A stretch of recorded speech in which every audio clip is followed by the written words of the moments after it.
is Jessica Crow. I'm the founder of Apogee and the host of Change Leader Insights. And this is a special episode. I'm so excited because I have here with me Bill Kirst, who I met through LinkedIn, and I'll share the story in just a moment.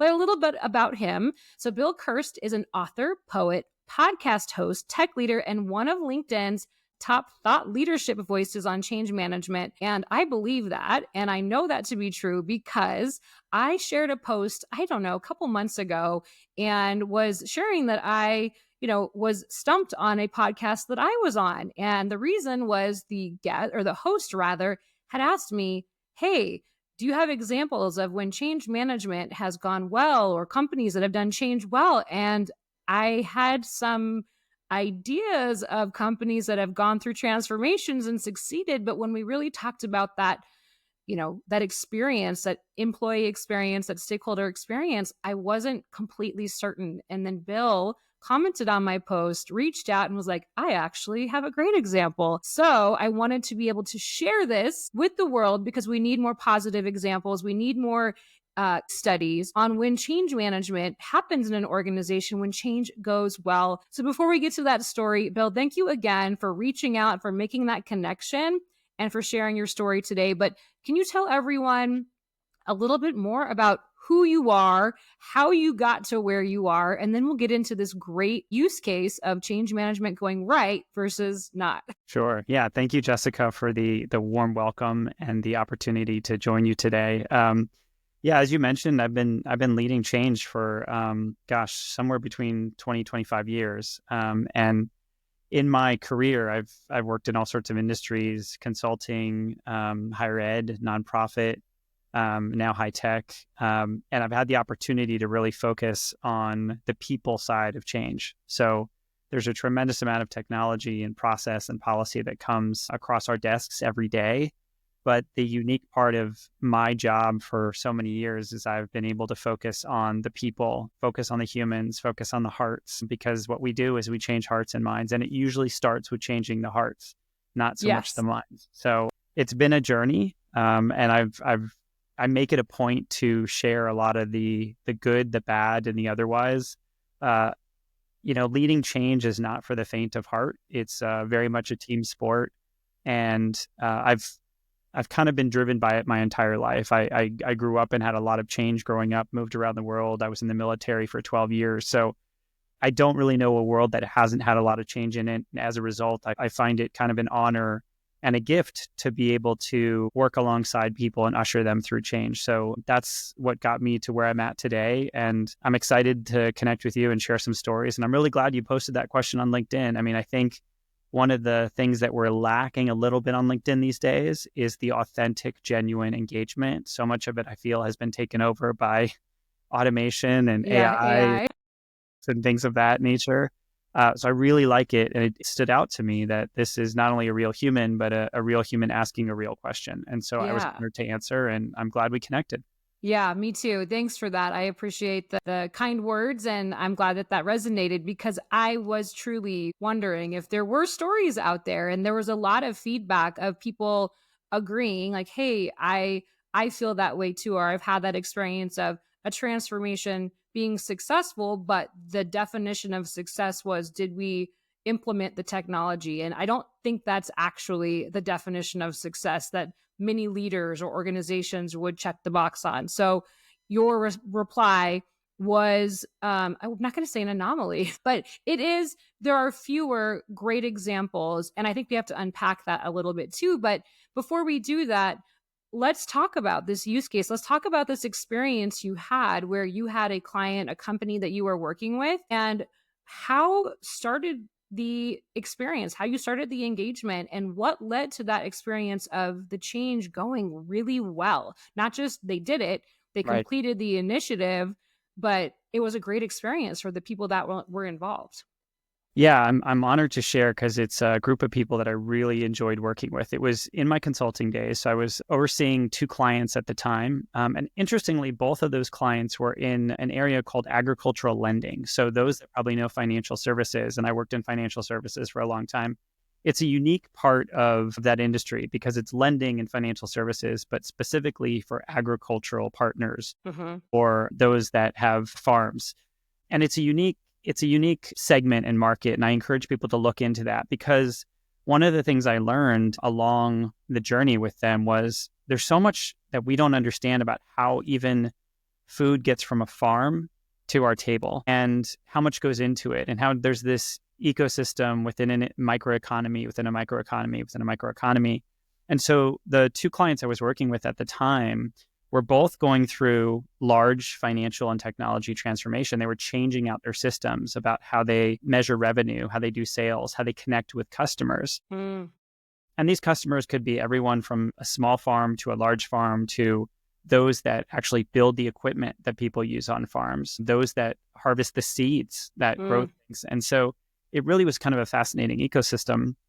And I think what made it unique at the time was not only the timing, because I started working with them right before the pandemic hit. And as you can imagine, like most consultants and client relationships, I was on site with them, which was really, really important to build that relationship of trust. And these cultures are very unique in the sense that community means a lot to them. I mean, if any listeners had the opportunity to either be in agriculture or work in agriculture, you know that it literally lives and dies on relationships and trust. And I think the other part that made it really unique is this is a group of people that, just by the way they were raised, they're used to adversity. They're used to uncertainty. Change is sort of in their blood, right? I mean, you could be planning for a crop and then all of a sudden some weather pattern happens and change is introduced and you have to react and respond. Yeah. Preserve the crop, preserve your family, preserve your income. And so I think this was a group of people that were not strangers to change. And as a result, we started there and said, let's build from what we know, which is positive intent and trust. And then the pandemic hit, and we realized that we were going to have to change the way they did all their technology. Everybody went remote. We have to continue the implementation of what we were putting in place, and we couldn't see each other. And I think what was really unique and fascinating about my experience with them was every morning we would log on to a call, and we started in this place of the world is pretty much falling apart and there's so much that we cannot control in that realm. What can we control now, here, today, with each other? And one of the things that I felt to be really distinct about it was I looked forward to going on those calls every morning. Which is also like that in itself. Because it was this sort of sacred place where we all met each other where we were at, right? We understood that everybody had unique situations at home. Everybody had their own fears, but in many ways we had common fears and we had common hopes, and it allowed us to just keep going, right? What is the next logical action? Not next best action, but next logical action. And before we knew it, we were actually getting quite a bit of momentum. And the thing that really stood out to me was, in all of my years of implementing large technology systems, I've never really had one that went live over a weekend, fully remote and fully successful. And this one particular client that we worked with, we knew we were at that sort of cutover. We have to cut over all the systems, hope everything goes right. And I remember very uniquely what they decided to do from a culture standpoint. They said, well, we know there's going to be hundreds of people working the weekend to try and get us to a place of success on Monday morning. They made a point to order food and send it to the homes of the people who were working all weekend. And so there I was, supporting the communications and the training and all of the adoption stuff that we typically do. And then a pizza arrives, and then a fruit basket arrives. And I thought, wow, like this is something that people didn't have to do, but they really wanted to, make sure that you were fed, two, that your family knew they appreciated the time that you were giving up for them on the weekend. And three, that we could all sort of, in a communal way, even though that we weren't together, it reminded me of the power of, if we were together, we would be sitting around a table. We would be eating together. We would be breaking bread together. And that was a beautiful way for them to say, if we can't do it in person, we're going to do it the best we can remote. And that was such a boost of morale that I think we all worked through the weekend with a smile on our face. And Monday morning, we turned on all those systems and everything was fine. And Everything worked. everything Yeah. worked. And I was a little bit surprised and almost shocked because I've seen how, in other industries, it hasn't gone that well, but people trusted each other. People trusted the work, they trusted the process, and they trusted the intent. And that is what stood out to me, unique to that culture, unique to that industry. And as a result, we were kind of joking before, I don't have a lot of swag from former clients, but behind me, there are two hats that hang, both from those clients that have their Yeah. logo on there. And I'm still very proud of the work that we did with them. I'm in touch with them still to this day. They're wonderful people, and it was a unique culture to be in. And so that's the example I shared with you, was those two organizations in agricultural lending. They're made up of really amazing humans. And I think if you start with a place of positive intent and you have the desire to leave the world better than you found it, I think you can go through any transformation and leave it, and let's break that statistic that we always hear about in that one McKinsey report that is so Dear God, wrong, can we please? Yeah. that says 90% of these things don't go well or they fail. I don't think that's necessarily true. We just have to change our intent. Yeah. So many amazing sound bites from that story and lessons learned. And the fact that you did this all while experiencing the pandemic, that in itself is a major transformational change. And you still led successfully and contributed to a major transformational change that went well, from culture and people and trust and the support and the engagement and how you felt cared for. I think those are things that we can take away. So you've had this incredible experience and use case that's in your heart and in your mind forever and ever now. You can't replace that. As you have encountered other clients since that time or have worked in other organizations, are there a couple of things that you've tried to pull into that experience, recognizing that the culture may be different or the key players are obviously different? How have you been able to perpetuate that experience in some form or fashion? And if you haven't been able to, what do you think the key hurdles are for organizations? Because to your point, that McKinsey study continues on, even though it's not accurate or even true. And Yeah. so how do we what are your so I guess part one is, what have you been able to carry with you from that experience and new environments that's worked for you? And then the trust and intent, I think that's a big piece of how we can potentially evolve moving forward. But what barriers do you see Yeah. as a part of that? I think one of the things that I pull forward from that experience, and again, this is what's pretty unique about the time that it was in, again, within the pandemic. I think we all met each other, as I discussed, where we were at. So every Yeah. morning we would kind of show up in this place of vulnerability, uncertainty, but also care. Hmm. So we started from a place of care. We started off meetings by asking, "Hey, Jessica, how are you this morning?" Not sort of like this big "how are you" as if you have to answer in a perfect way and you can't say, "having a tough morning." Hmm. We would almost, make it bite-sized. How are you this morning? You Hmm. know, how is your family this morning? And it seems like those things are kind of informalities, or maybe they're ways to warm up in a meeting. But in truth, what I learned with that particular experience was, until you know that somebody is truly, one, safe, Hmm. two, secure, and sort of three, in a place where they're able to brainstorm and ideate and almost innovate, you can't ask them really to do much. We've learned this about our bodies and our brains, is that the executive function, the sort of prefrontal cortex, it goes offline in any situation where it feels that sort of fight, flight, or freeze, right? It's just offline. And if you think about it, every morning we woke up and we were in that state of fight, flight, or freeze, just because we didn't know so much about the world. And so I think what we did is we started every meeting in this place of, "How are you?" And Hmm. mean it, like mean it. Don't just Hmm. say it, but mean it. And be prepared for the opportunity that somebody might say, "I'm having a really tough morning." And then be able to pivot. Like, there were so many times that we'd say, "You know what, Jessica? Hey, we were going to talk through like the training curriculum today, but it's a big spreadsheet. It's kind of heady. Like, I'm not sure this is the right thing to talk through today because there's a lot going on. Would you rather we talk about that later this week?" And you would say, "Yeah, actually, that would be really great. But what I would like to talk about is maybe the branding. The branding is going to give me, some hope and some joy this morning. Can we talk about that? Absolutely. And so we just swapped it right there. So I think sometimes what I do now is I actually ask people, I give them the option. I just kind of say, how are you feeling today? Give them a menu of things that we could talk about, right? Because there's always a menu of things in change. Right.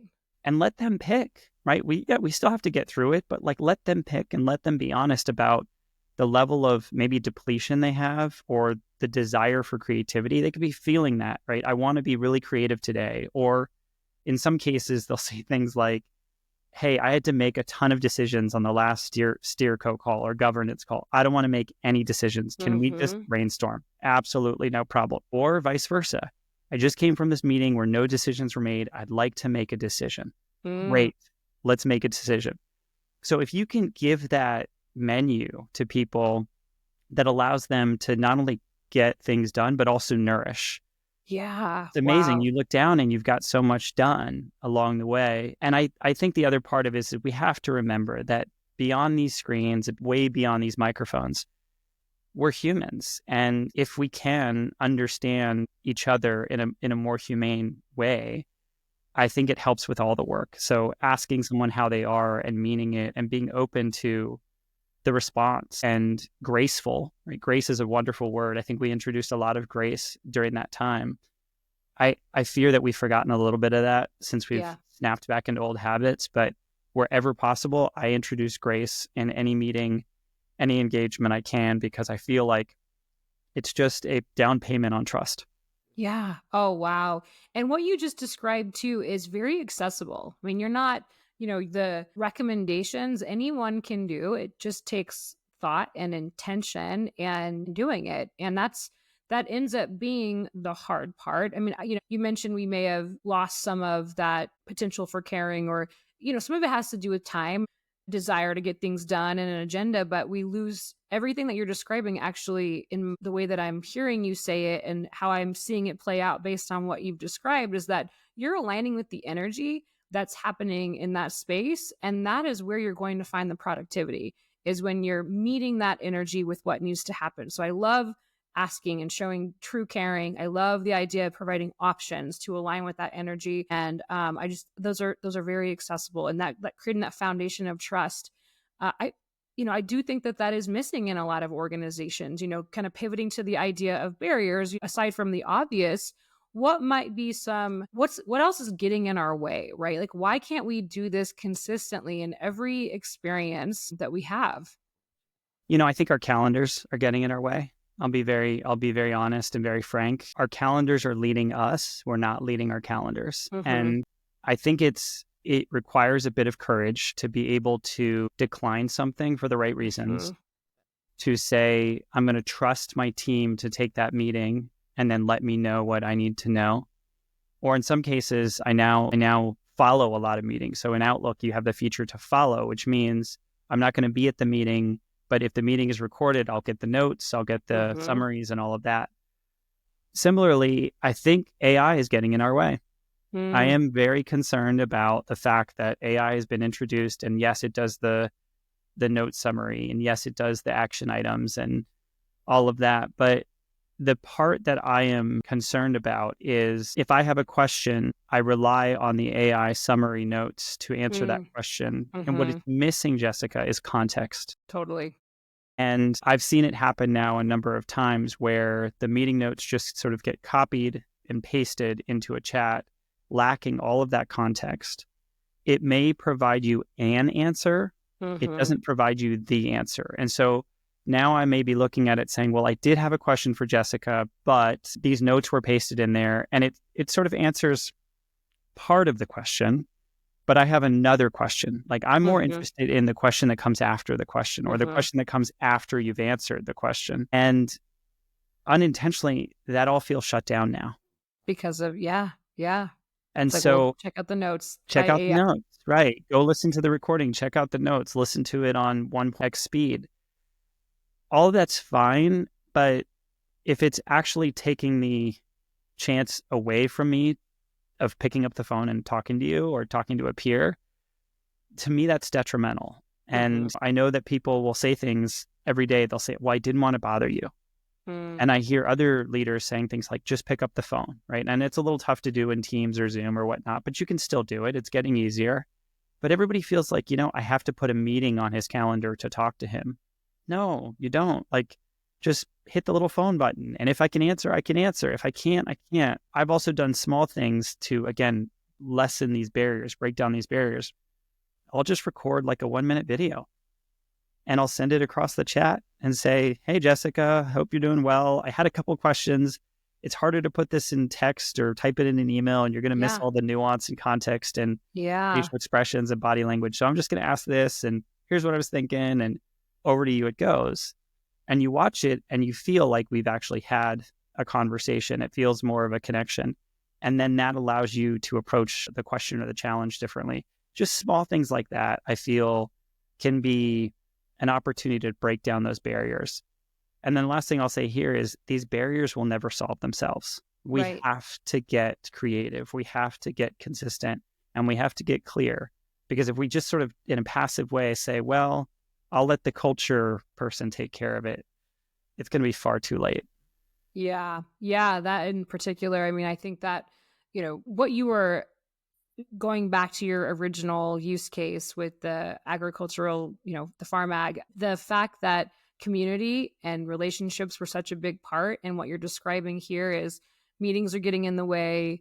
AI is getting in the way. It's kind of deteriorating that relationship. So I love your, again, simple suggestions on how to overcome those barriers with a video. Like, so much of human communication does require seeing somebody, seeing those facial expressions, hearing the tone, and not interpreting it through email or some sort of written communication. So all of this is very, very tangible. One other thing that I think has stood out to me from your use case and maybe some of the potential barriers is just having a really clear, and what I think might contribute as a potential barrier is clarity on in terms of where you're going and getting rid of some of the noise.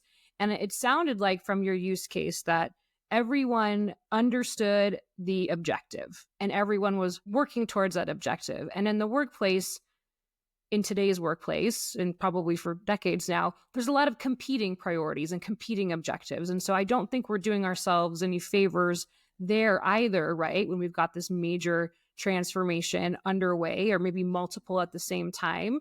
And so this makes me think too that relationship, that community, that trust building is even more critical when you're trying to navigate multiple large scale changes, many day-to-day competing priorities. Would you agree with that? Or do you think there's maybe something else here that could help change leaders who are listening to this show, watching the podcast, think, okay, that all makes sense, but how do I do this when there's all these other things that are going on?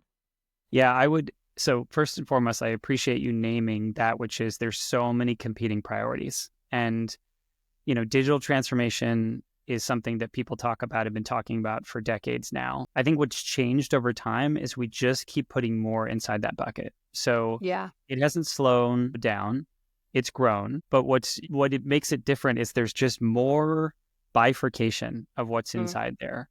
And I think that causes, to your point, the context switching that we have to do across priorities, across programs and projects.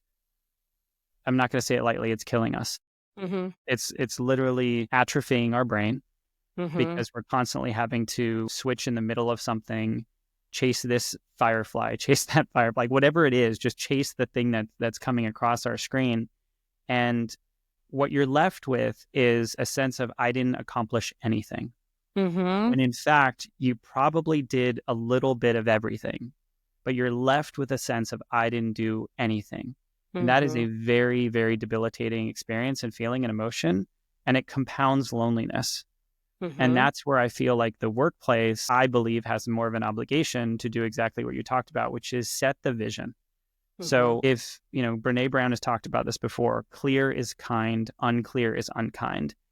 If we continue to tell people to run in a direction, but they don't know where they're running, they don't know why they're running, they don't know how far they're running, they don't know where the water stops are along the way, it's not going to be a good experience for anyone.